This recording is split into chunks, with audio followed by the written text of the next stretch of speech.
Yeo, di tahun 654 Masehi, Kekaisaran Tang yang berkuasa di Tiongkok ingin menguasai Korea sehingga satu persatu wilayahnya berhasil ditaklukkan. Setelah Raja Goguryeo, Yeo, yaitu Raja Jumong, digulingkan karena lemah terhadap Kaisar Tang, maka diangkatlah Jenderal Yeon menjadi penguasa meski tidak diakui oleh semua rakyatnya. Kaisar dinasti Tang Taizong disebut sebagai dewa perang. Ia memimpin 200.000 prajurit untuk menyerang Goguryeo. Banyak benteng di sepanjang perbatasan jatuh ke tangan Taizong.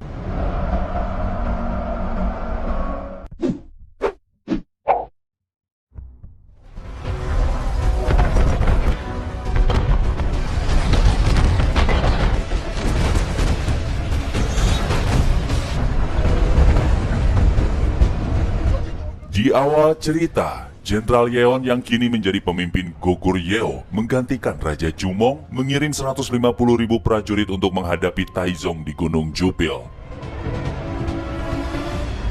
Samol, salah satu prajurit tangguh Goguryeo, menerobos maju ke garis depan bersama pasukan kuda lainnya. Setelah jarak semakin dekat, pasukan Tang mulai meluncurkan serangan panah dan panah jenis crossbow.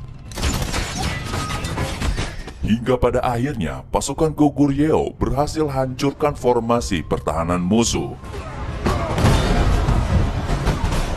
Ada seorang gadis cenayang Goguryeo atau gadis yang memiliki kemampuan supranatural mengawasi jalannya pertempuran.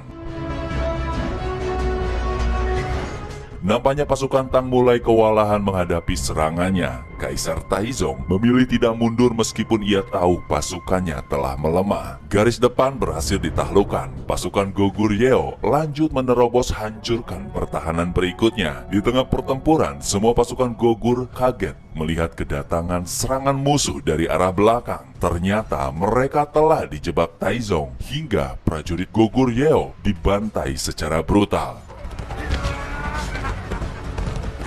Samol mengingatkan yang lain agar tetap pertahankan formasi. Sayangnya kekuatan musuh semakin besar dan pasukan Goguryeo telah berada di ambang kekalahan.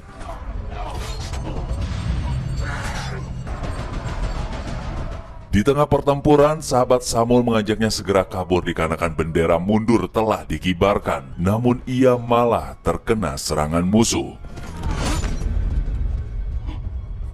Akibat kekalahan itu, diperkirakan 150.000 prajurit Gogur tewas, sedangkan yang selamat hanya kurang dari 10.000 prajurit. Samol menggendong sahabatnya yang tengah terluka parah. Jenderal Yeon menyuruh Samol menurunkan sahabatnya karena ia telah meninggal dunia. Tak ada yang dapat digambarkan saat itu bagi Samol selain rasa kehilangan atas kematian sahabatnya.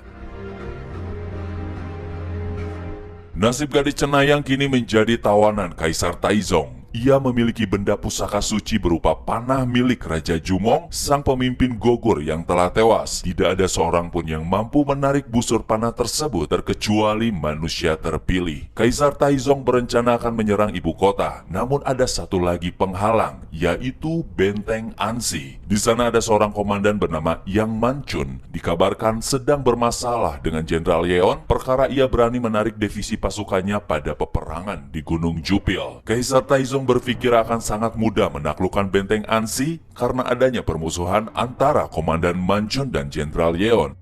Akibat kekalahan pada peperangan di Gunung Jupil, Jenderal Yeon merasa terhina atas pengkhianatan Komandan Manchun yang kini sedang berada di Benteng Ansi. Samol dijanjikan naik jabatan menjadi kepala unit kadet asalkan ia mau menghabisi nyawa Komandan Manchun. Samol khawatir dengan kondisi warga yang tinggal di Ansi mengingat pasukan Tang sedang menuju ke sana. Namun Jenderal Yeon memutuskan semua orang yang berada di Ansi telah dianggap sebagai pengkhianat. Samol diberi sebuah belati sebagai alat untuk menghabisi nyawa Manchun. 반드시 임무를 완수하겠습니다. Di malam hari, Samol kedatangan dua orang prajurit Gogur yang berhasil selamat dari pertempuran. Setelah mendengar Samol akan pergi ke Ansi untuk menghadang pasukan Tang, kedua prajurit bersedia ikut dikarenakan mereka tidak mau dianggap sebagai pengecut karena telah lari dari medan tempur. Esoknya, ketika telah mendekati kawasan Benteng Ansi, Samol dimintai pertolongan oleh seorang laki-laki untuk mendorong roda kereta yang terjebak ke dalam lumpur. Di sana ia mengetahui bahwa si laki-laki itu merupakan warga Ansi. Samol pun mencoba menanyakan tentang Komandan Manchun, tidak disangka Manchun yang dimaksud adalah si laki-laki tersebut. Di sanalah timbul kecurigaan Manchun atas maksud kedatangan Samul. Tiba-tiba kedua prajurit yang mengikuti Samul menyerang, sehingga mereka berhasil dihabisi Chu, wakil dari Komandan Manchun. Ternyata kedua prajurit tersebut sama-sama utusan Jenderal Yeon. Manchun memilih tidak membunuh Samul, ia jadikan tawanan dibawa ke kawasan Ansi. Di malam hari, Samul mulai diinterogasi dan dicurigai sebagai mata-mata suruhan Jenderal Yeon. Untungnya Samul pintar mengarang cerita, ditambah ada tetangga Samul yang mengenalinya, sehingga Manchun berhasil dikelabui. Setelah itu mereka semua saling berkenalan, ada Chu, Walbo, dan Pong. Mereka semua merupakan petarung hebat yang akan mendampingi Manchun mempertahankan benteng Ansi. Samul mulai bimbang. Namun dia tetap harus menjalankan misinya. Kebetulan saat itu Manchun sedang keluar berkunjung ke rumah warga yang telah melahirkan. Samul mengintip di luar pondok. Ia menyaksikan ketulusan sosok seorang Manchun yang ternyata sangat begitu memperhatikan warga Ansi. Esoknya rasa penasaran Samul bertambah besar. Ia mencoba bertanya kepada si paman. Si paman menjawab bahwa kehadiran Komandan Manchun sangat berarti bagi rakyat Ansi. Diibaratkan ia sebagai benteng pelindung bagi semua orang yang tinggal di Ansi. Ada sebuah kejadian ketika Manchun memergoki adik perempuannya yang bernama Beka tengah tidur bareng dengan salah satu prajuritnya yang bernama Paso. Ia sengaja melarang adiknya berhubungan sebelum peperangan usai. Seketika suara alarm peringatan berbunyi. Mereka semua bergegas pergi keluar dan melihat ada sekelompok prajurit Tang sedang mengintai ke arah benteng Ansi. Komandan Manchun perketat penjagaan, kerahkan prajurit naik ke atas benteng. Di dalam ruangan, komandan meminta Samul keluarkan belati yang ia miliki, lalu memintanya mencukur jenggot Manchun dengan belati tersebut. Tangan Samul bergetar. Sebuah kesempatan besar untuk menuntaskan misinya. Manchun mampu merasakan pergolakan batin Samul, namun ia akan tetap membiarkan Samul berada dalam keraguan. 어서 대장기를 들거라. Komandan Manchun telah menyusun formasi. Beka bersama pasukan kudanya bersiap di sayap kiri, sedangkan pacarnya yang bernama Paso bersiap di sayap kanan. Mereka kini telah menyaksikan ribuan prajurit Tang tepat berada di depan benteng Ansi lengkap dengan alat tempurnya. Kaisar Taizong memiliki sekitar 200.000 pasukan, sedangkan Komandan Manchun hanya memiliki 5.000 prajurit. Sebuah pertarungan yang mustahil dimenangkan. Benteng Ansi menjadi satu-satunya nyawa bagi rakyat Korea menghadang pasukan Tang memasuki ibu kota. Komandan Manchun rela dituduh sebagai pengkhianat hanya karena ingin melindungi sebagian prajurit Gogur agar tidak binasa pada saat perang di Gunung Cupil. Dan kini langkah yang ia ambil telah terbukti bahwa momen itu akan tiba. Setelah tiba Tang menyerang Ansi, Jenderal Yeon malah memilih fokus memburu nyawa Manchun ketimbang menolongnya menghadang pasukan Tang dalam upaya ingin menguasai ibu kota. Ia tidak diajarkan untuk menyerah. Manchun hanya ingin kata berjuang sampai detik di mana kini ia berhadapan dengan peperangan besar. Menyadari masih banyak warga sipil di balik benteng Ansi, membuat Jenderal Manchun semakin yakin ia harus berjuang meskipun sadar peperangan mustahil dimenangkan. Sebelum perang, Kaisar Taizong sengaja memberi hak istimewa kepada seluruh prajuritnya bahwa mereka diizinkan menjarah sesuka hati tanpa harus diserahkan kepada Kaisar. Boleh menjadikan anak-anak Ansi sebagai budak dan yang terparah diwajibkannya memperkosa seluruh wanita. Dengan cara itu, Taizong dapat membangkitkan kebrutalan yang akan merasuk ke setiap prajuritnya. Taizong awali peperangan dengan alat pelontar, meluncurkan bola batu demi merobohkan benteng Ansi terlebih dahulu.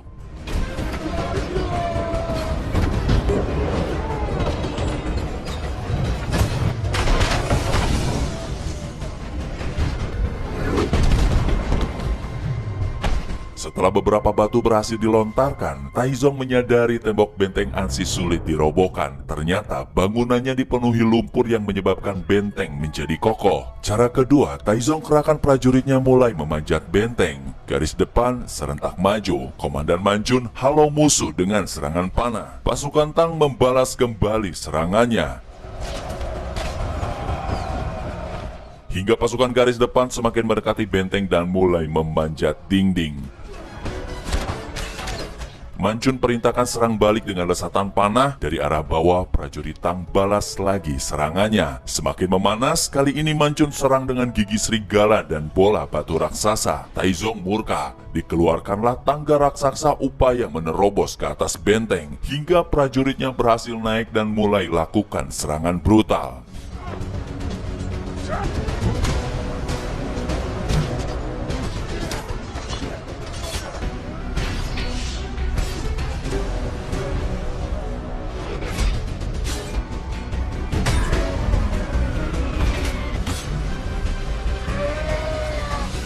Upaya kali ini pasukan Tang mulai mendobrak gerbang Ansi. Lalu ia pun kerahkan serangan prajurit bayangan ke sisi kiri, sedangkan sisi kanannya diturunkan serangan pasukan pengawal kerajaan. Di sanalah Komandan Mancun langsung turunkan perintah kepada Beka dan Paso untuk mulai menyerang di sayap kiri dan kanan.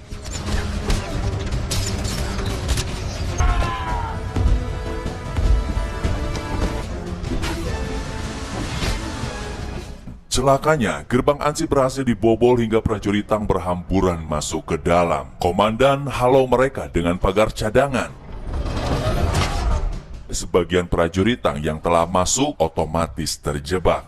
Di atas benteng, Mancun perintahkan pasukan membentuk formasi menutup agar dapat sama-sama mendorong prajurit Tang jatuh ke bawah benteng dengan kekuatan penuh.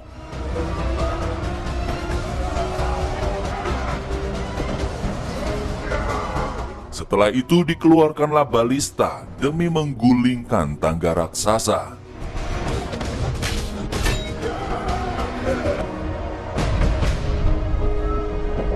Sedangkan prajurit yang telah terjebak di dalam benteng lanjut dibantai habis, sehingga Kaisar Taizong terpaksa pukul mundur seluruh pasukannya. Kemenangan sementara jatuh ke tangan pasukan Komandan Mancun.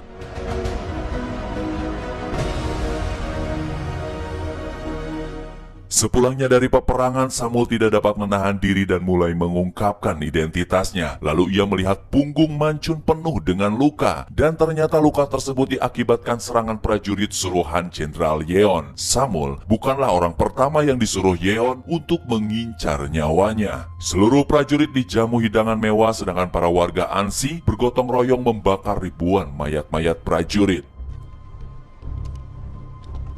Di malam hari, Samul bermimpi diteriaki pengkhianat oleh Jenderal Yeon. Demi mengukuhkan hatinya, Samul menyelinap masuk ke dalam ruangan Mancun dan mulai menodongkan belatinya. Samul berusaha meminta penjelasan atas pengkhianatan Mancun terhadap Jenderal Yeon. Mancun mengungkapkan bahwa Yeon telah membunuh Raja Jumong dengan alasan sang raja telah berada di bawah pengaruh Kaisar Taizong, sehingga ia berniat membebaskan seluruh tawanan Tang. Akibat tindakan Yeon, membuat Taizong murka dan harus terjadi peperangan besar. Lalu perkara alasan Mancun tidak ingin mengirimkan bala bantuan saat pertempuran di Gunung Jupil, karena ia tahu melawan pasukan Tang di medan terbuka sama saja sedang melakukan misi bunuh diri. Dan sekarang terbukti, konsep peperangan melawan pasukan Tang hanya dapat dilakukan dengan cara berlindung di balik benteng.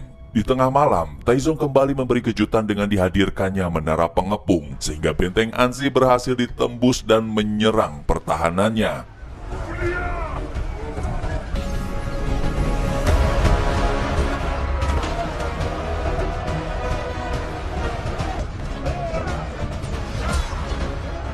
Mancun malah terdiam mematung setengah melamun di saat menyaksikan prajuritnya bertempur di kawasan Ansi. Samul datang menyadarkannya. Barulah Mancun bergegas perintahkan prajurit mengeluarkan kantong minyak. Selagi menunggu, Mancun turun tangan menghajar pasukan Tang. Setelah kantong minyak siap dilemparkan, Mancun mengeluarkan panah dan mulai mengeksekusi benteng penyerang pertama.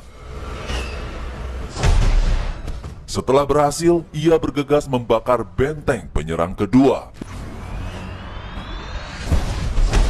Untuk lanjut membakar benteng yang ketiga, Mancun harus menghabisi prajurit Tang terlebih dahulu. Ia hajar sepenuh tenaga, kemudian datanglah kesempatan membakar benteng yang ketiga. Lalu tidak lama Mancun berlari langsung membakar benteng yang keempat. Lanjut lagi benteng yang kelima, hingga tiba saatnya menghancurkan benteng yang terakhir. Tidak menyangka lesatan tombak nyasar mengenai Manjun yang dilakukan oleh si Panglima kuat dari pasukan Tang. Ia mendekat hendak mengeksekusi Manjun. Untungnya Samul tikam si Panglima dari belakang sehingga Manjun lolos dari maut.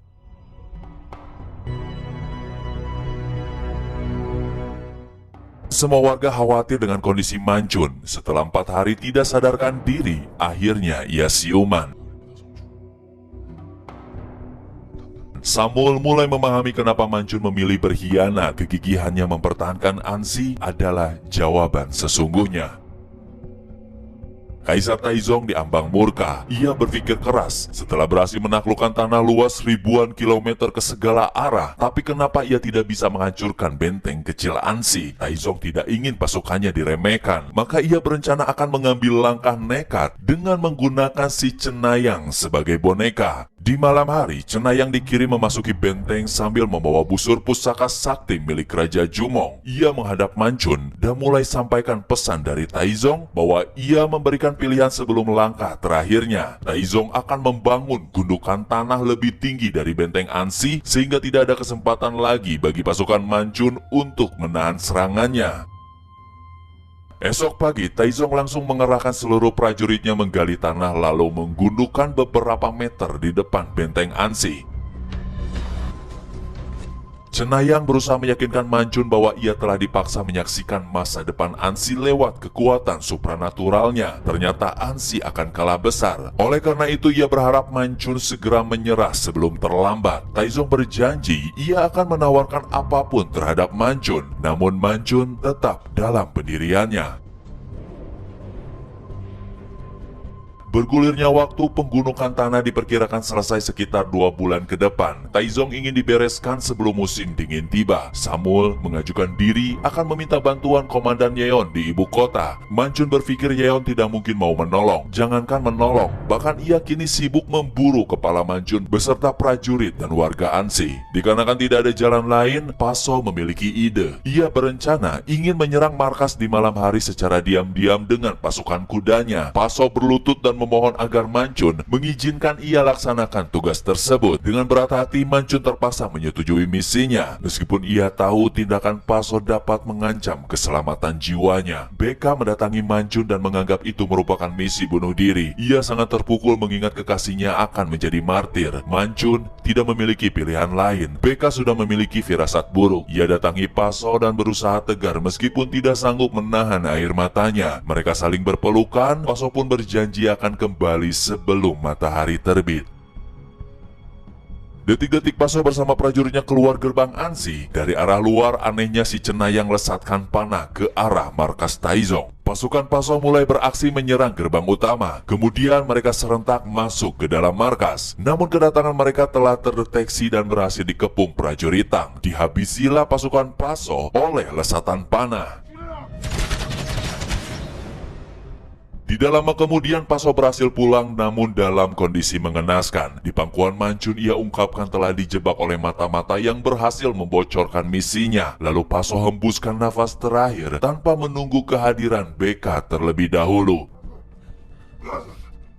Dalam kondisi putus asa, Beka memohon kepada si Cenayang agar mengembalikan lagi rohnya. Di sanalah si Cenayang mengaku ialah yang telah membocorkan misi tersebut, mengirimkan pesan melalui panah. Ia lakukan semua itu semata-mata ingin menyelamatkan benteng Ansi dan menegaskan lagi ramalannya tentang kekalahan besar yang harus dibayar Manjun jika ia tetap tidak ingin menyerah. Manjun geram todongkan pedang ke arahnya. Si Cenayang pasrah jika harus dihukum mati demi membayar kesalahannya. Manjun ragu saat hendak memenggal kepalanya. Dengan cepat Samul sayat leher si Cenayang.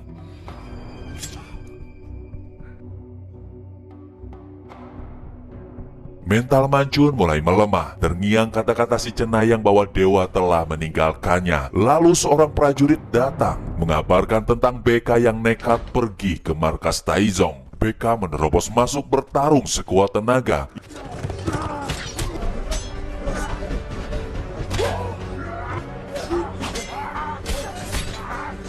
Ia berusaha lesatkan panah ke arah Taizong, namun sayang hanya menyabet pipinya.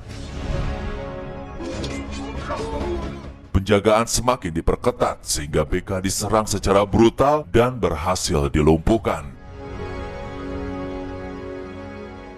Setelah itu, Taizong menginginkan mayat BK diantarkan kembali ke benteng Ansi. Itulah hari terberat di mana Manchun harus kehilangan 2 orang keluarganya sekaligus. Manchun paham sang adik lelah menghadapi peperangan panjang, ditambah ia harus kehilangan kekasih yang paling dicintainya. Ketegaran Manchun roboh, memeluk dan menangisi BK untuk yang terakhir kalinya. Mereka berdua dimakamkan, namun Manchun tidak ingin menguburkan Paso dan BK. Ia ingin jasad mereka dihanyutkan ke sungai agar bertemu di Laut Barat.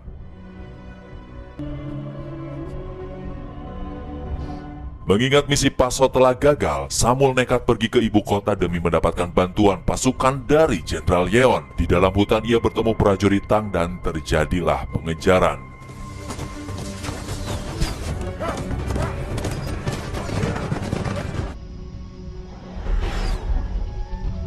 Kemajuan gundukan tanah hampir selesai. Diperkirakan siap pakai sekitar 10 hari lagi. Kondisi Manchun drop. Di depan Chu, ia bercerita telah mengalami mimpi buruk, menyaksikan prajuritnya banyak yang mati. Chu melihat mental Manchun melemah. Ia berusaha menyadarkannya agar Manchun fokus kembali. Di samping mengingat yang telah mati, ia pun harus membuka mata melihat prajurit dan rakyatnya yang masih hidup. Mereka sangat bergantung dan percaya atas kepemimpinannya. Samul berhasil sampai di ibu kota menghadap Jenderal Yeon. Ia ceritakan kondisi Ansi dan memohon bala bantuan segera. Sudah pasti Yeon marah besar dan menuduh Samul ingin ikut mengkhianatinya. Samul berusaha membuka mata hati Yeon bahwa Komandan Manchun memiliki alasan kuat dan ia masih berjuang demi Goguryeo dengan berusaha mempertahankan benteng Ansi sekaligus dapat menggagalkan pasukan Taizong menyerang ibu kota.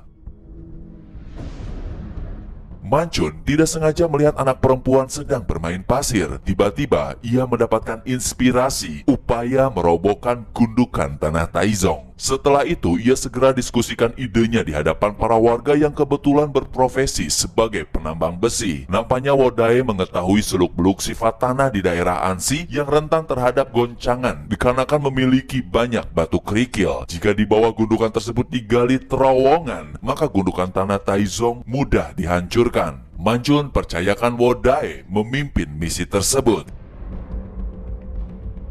Tidak menunggu lama, mereka pun langsung menggali terowongan mengejar waktu sebelum gundukan Taizong benar-benar selesai. Dalam hitungan hari, akhirnya gundukan telah rampung. Mereka semua sorak bergembira menyaksikan mahakarya Taizong. Taizong pun ingin mengadakan pesta bagi prajuritnya. Ternyata hasil galian terowongan mengeluarkan air membuat semuanya panik. Ribuan pasukan Taizong telah bersiap-siap menyerang benteng Ansi melalui gundukannya. Kondisi terowongan mulai dibanjiri air. Manchun perintahkan segera bakar tiangnya. Namun area terlalu basah membuat api tidak bisa menyala. Tidak ada cara lain kecuali dirobohkan dengan cara ditebang satu persatu. Wodae bersama timnya rela korbankan diri sebelum semuanya terlambat. Ia hanya berpesan agar Manchun merawat ibunya yang sudah pikun.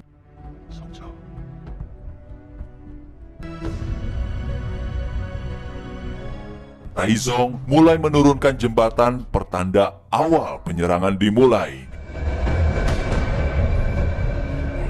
Dengan sekuat tenaga, tim Wodae terus menebang tiang penyangga, sehingga prajurit yang sedang menyeberangi jembatan merasakan guncangan.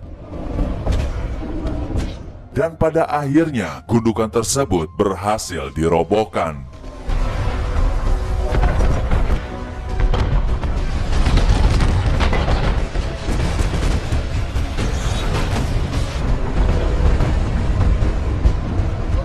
Sebagian prajurit Taizong terkubur, sebagian lagi memilih mundur. Tidak mau membuang waktu, Manchun perintahkan segera mengambil alih gundukan tersebut. Diseranglah prajurit Taizong di balik kepulan debu tanah dalam kondisi panik.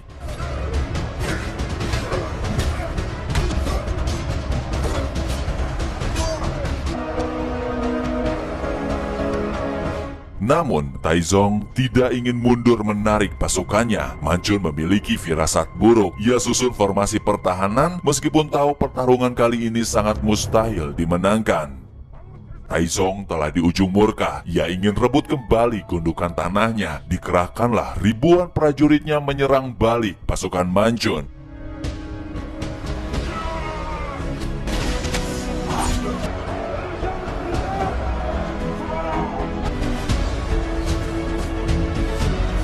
Pasukan Manchun berusaha menghalau musuh. Hingga menjelang malam, pasukan Taizong masih belum mampu merebut kembali gundukannya. Roda api dan serangan panah terus dikerahkan tanpa henti-henti. Entah berapa ribu panah yang Manchun lesatkan ke arah musuh.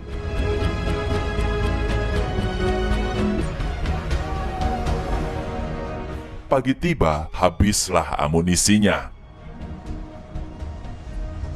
Tanpa pikir panjang, Manchun berencana ingin langsung menghabisi Taizong dengan busur sakti milik Raja Jumong. Taizong dapat mendeteksi amunisi lawan telah habis. Itulah kesempatannya kerahkan prajurit andalan untuk maju ke garis depan. Selagi Manchun membidik Taizong, Chu beserta yang lainnya berjaga di garis depan tepat menghalau musuh.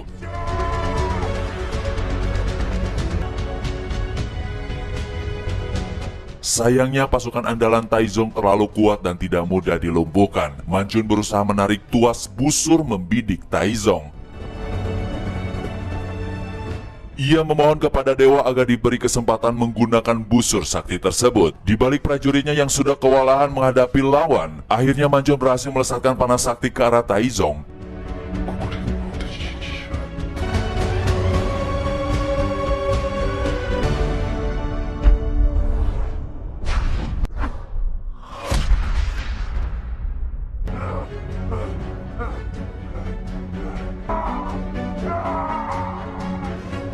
Tibalah bala bantuan dari ibu kota. Ternyata Samul mampu meluluhkan hati Panglima Yeon, membantu menyempurnakan kemenangan bagi Goguryeo.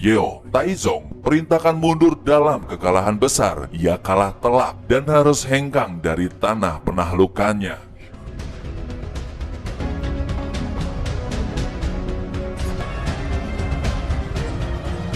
3 tahun setelah kembali ke negaranya, Kaisar meninggal akibat luka di matanya. Di akhir hidupnya ia perintahkan untuk jangan pernah menyerang Goguryeo lagi.